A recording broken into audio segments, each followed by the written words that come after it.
Okay, let's call to order the February 21st, 2023 Village Board meeting. This meeting is being conducted both in person and remotely. For the record, this is Village President Roscoe, and I'm currently at the regular meeting location, Roscoe Village Hall. Provisions have been made to allow elected officials, village staff members, and members of the public to participate remotely if necessary. As always, any action taken tonight will be conducted by roll call vote. Item 2, Pledge of Allegiance. I will now ask all those present to please rise for the Pledge of Allegiance. Given the audio delay issues, we will ask everyone participating remotely to keep their microphone on mute during the pledge. I pledge allegiance to the flag of the United States of America and to the republic for which it stands, one nation, under God, indivisible, with liberty and justice for all. Thank you. Item 3, roll call. Clerk, would you please call a roll? And for those trustees joining us remotely, please acknowledge that you can hear the proceeding. Dunn. Here. Block. Here. Petty. Here. Malaco. Here. Keen. Here, and I can hear you. Gustafson. Here. Item 4, public comment.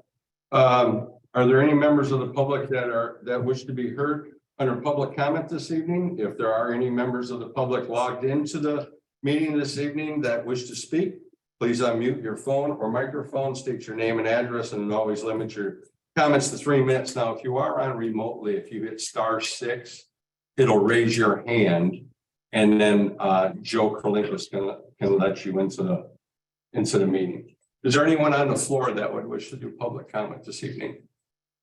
Anybody at all? No. Joe, do we have any hands up? No, we do not. Okay. All right, public comment going once, public comment going twice, public comment is now gone. Item 5, President's Report. I don't have one this evening. Item 6, Treasurer's Report. Steve? Sure. Bills submitted for approval tonight are expenditures per list of $185,336. We have payroll expenses of $82,661, leaving cash on hand in the general cash fund of $8,537,379.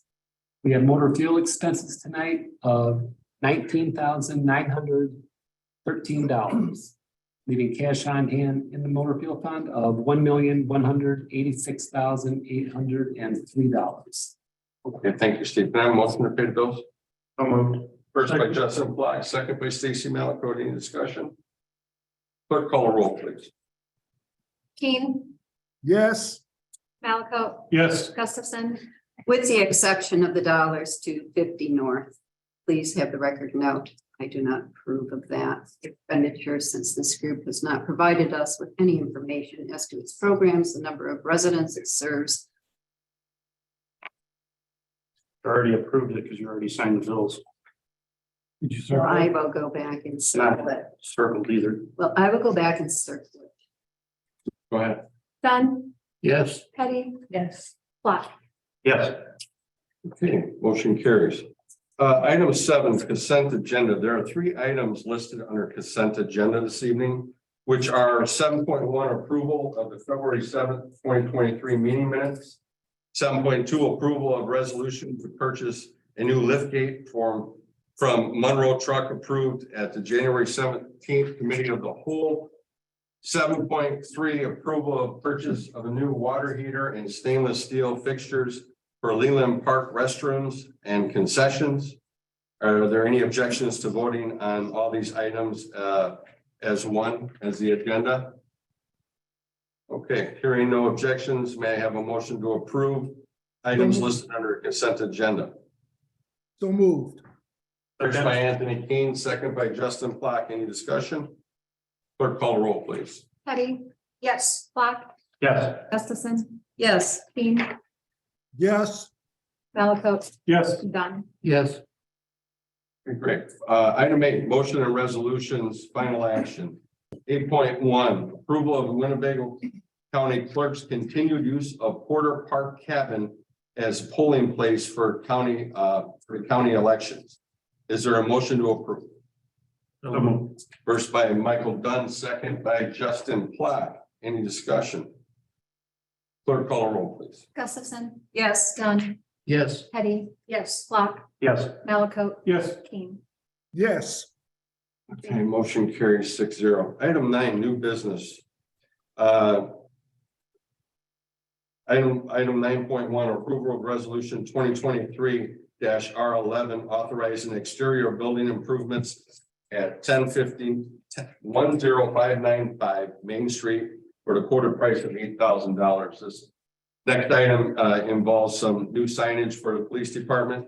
This request is somewhat time sensitive, given the lead time for fabrication and installation. So we're bringing this forward in our new business this evening. Is there a motion to suspend the rules? So moved. First by Sue Petty. I believe the second was Justin Platt. Any discussion? Clerk call the roll, please. Kane, Yes. Flock, Yes. Malaco, Yes. Dunn, Yes. Gustafson, Yes. Petty. Motion carries 6-0. Having suspended the rules to allow for a final vote, is there a motion to approve? So moved. First by Michael Dunn, second by Anthony Kane. Any discussion? Clerk call the roll, please. Dunn, Yes. Petty, yes, Gustafson, Yes. Malaco, Yes. Flock, Yes. Kane. Yes. Excellent. Item 10, old business. Brandon, are you on? Yes, can you guys hear me? Yes, we can hear you, Brandon. Can you please give us an update on the various projects? Absolutely. Thank you. Okay, so we'll start with the three main design projects per usual. Those are the Main Street reconstruction, and then also Willowbrook and Love Road reconstruction. In the past few weeks, we have received all of our approvals from IDOT and the tollway on all of the intersection design studies and traffic impact analysis reports, which is a big step. So basically what that is they approved all of our intersection geometry and traffic data. So now, excuse me, we are tasked with inserting that geometry into our construction plans and tweaking everything to make sure that it all fits. So I would say we're in the final stages of getting all of those construction plans finalized. And that will take us some time. Those are pretty large projects. We got to make sure everything is good to go. But yeah, we got a big step done in those. If you guys do recall, we also have the box culvert design on the Love Road project and also the pedestrian bridge design on the Main Street reconstruction project. We have submitted both of our preliminary bridge designs and hydraulic reports to IDNR and IDOT for both of those projects. We did receive some minor comments back from IDOT on the Main Street pedestrian bridge that we're working through currently. And then the Love Road bridge submittal is still in IDNR's hands for their review. So still waiting on that. But those three projects, that's the update on those. If you have any questions on those, obviously feel free to let me know. And I believe we've touched on most of the other projects from last year. The only outstanding projects that we still have going on are the Public Works Building Addition project. And actually we're pretty much done with that. We've got to have the electricians come in and install some motors for the ventilation units. And then other than that, it's completing a walkthrough, basically a final punch list on that project and making sure that everything is what we want. So that project should be closing up here in just a couple of weeks, hopefully. And then also the Public Works parking lot project. We finished all of the paving and striping and things like that last year. We do have the contractor coming back this year to do a double coat or a second coat of striping on that, so it's nice and fresh for the remainder of the year. And then we got to work through getting the fence next to the police department garage. I think that's the evidence garage, getting that constructed. But those are the two outstanding items on that project. Other than that, all the projects were closed last year or the beginning of this year, and then we are still working strong on the 2023 this year and 2024 next year residential streets design projects. Okay. Thank you, Brandon, very much. Anybody got any questions for Brandon? Nice report. Thank you very much. No problem. Thank you. Item 11, or no, I take that back. Item 10.2 Chicory Ridge Park lighting update. Scott, could you please give us an update on Chicory Ridge Park lighting update? Can people hear me? Yes, you sound Okay, better. Yeah, thank you. George Gallrap was able to connect me to New Business. That's the branch of ComEd we need to deal with to get something established like this. They're going to send a field agent. I sent them maps and documents of where we want the lights at either entrance into Chicory Ridge Park. I also indicated the shelter itself as being a potential location for a light, just so they can price those all three out.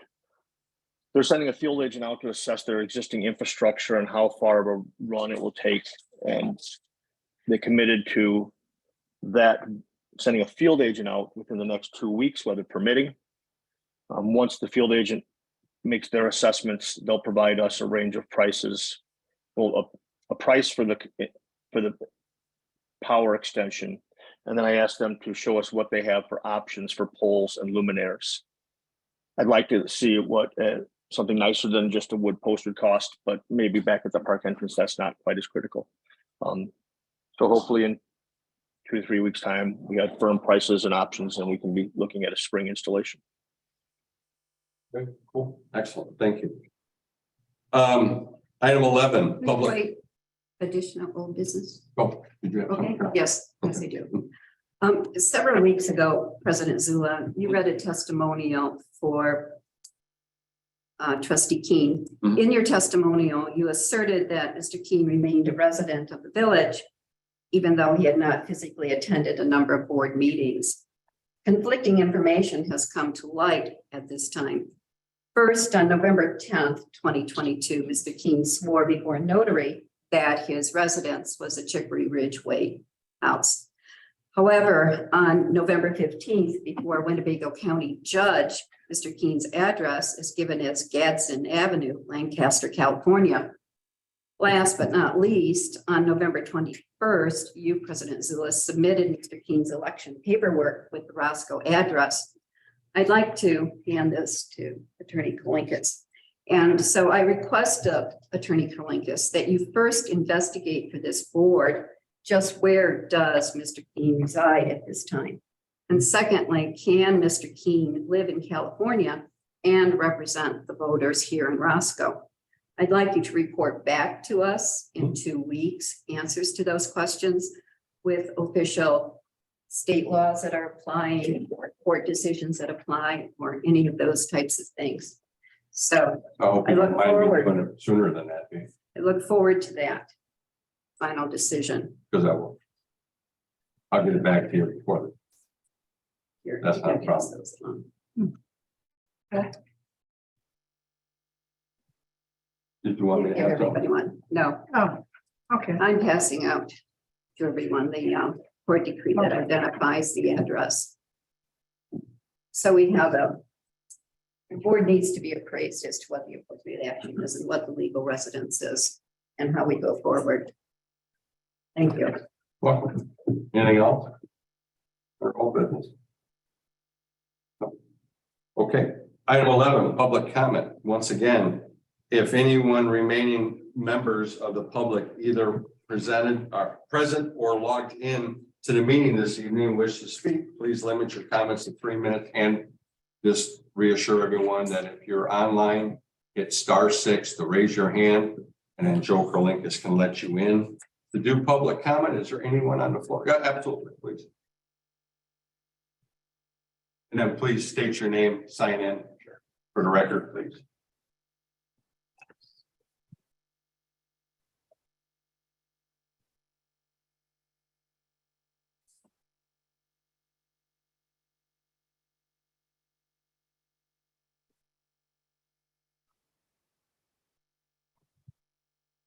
I have the same problem. Yeah, I got my glasses here. Well, no mic tonight. Joe No, that above you is a mic. is Mike and will record you quite well. Okay, Just the trustees need to have it sort of project. sure, no problem. I'm Mike Sima. I reside in the village of Roscoe. My address is 7482 Deer Crossing. As you guys know, I've been attending village board meetings for the last year or so. In that time, I've not seen trustee Keen at a meeting in person, not once. He has only attended remotely based on a policy that was instituted during the COVID pandemic. While connecting from remote places may be convenient for him, our laws still require an elected official to reside in the jurisdiction of that the official knows. So the official knows something about the community, its issues, the people he represents. Going to the grocery store, seeing people online, being able to ask comments. Effectively, we've never met them. I don't, maybe could put him online so I can see what he looks like. That'd be nice. I've never met him. I've never seen him. We've recently become aware, like Carol was saying, of the agreed temporary order regarding Anthony Keene's divorce case. Temporary order, which was issued on November 15th, awarded Anthony Keene temporary sole possession of his residence located at 43223 Gladestone, Lancaster, California, and the petitioner, Karen Keene, sole possession of the marital home located at 10691 Chicory Lake Lane in Roscoe. On November 21st, I, along with the others, submitted our petitions for candidates to run for Roscoe Village trustee in the upcoming April election. I witnessed President Zula submit trustee Keene's candidacy packet for him. I realize that this is not uncommon, but it speaks to the fact that trustee Keene is not available even to submit his own paperwork to the village he wants to continue to represent. Like Carol said, on December 6th, President Zula went to great lengths to laud trustee Keene's unrelated professional work at a village board meeting. It's nothing to do with the village. In essence, making excuses why he can't attend in person.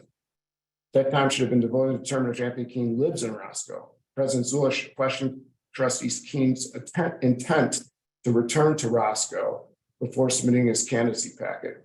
If his ex-wife was awarded the home on November 15th, why would he allow President Zula to submit paperwork for him on November 21st, which states his residence at 10691 Chicory Lake Lane in Roscoe? We, the constituents of Roscoe, are appalled that many deciding votes have been cast by someone who resides in California. If trustee Keene does not have legal residence in Roscoe, he cannot vote here. A requirement for being trustee is they can vote in the village they represent. If trustee Keene cannot vote here, we, the electorate, ask that he resign immediately and that all votes cast while not being resided be reviewed and redone. The constituents of the village of Roscoe deserve better. We expect Mr. Keene to do what's right in the best interest of those who live here and resign immediately. Thank you. Oh, thank you. Anyone else wish to do public comment? We have plenty of time, so anyone else would wish to? Joe, do we have any hands up? No? No one else from the floor wants to do public comment then? And no hands up, right, Joe? No hands up. Okay, public comment going once, public comment going twice, public comment is now gone. Item 12, executive session.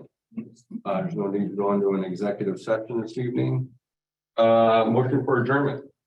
So moved. First by Sue Petty. Can I have a second? Second. Second by Justin Platt. Clerk call the roll, please. Petty. Yes. Dunn. Yes. Gustafson. Yes. Keen. Yes. Yes. We said yes. Yes. Okay. Meeting adjourned. Scott, we're ready whenever you are.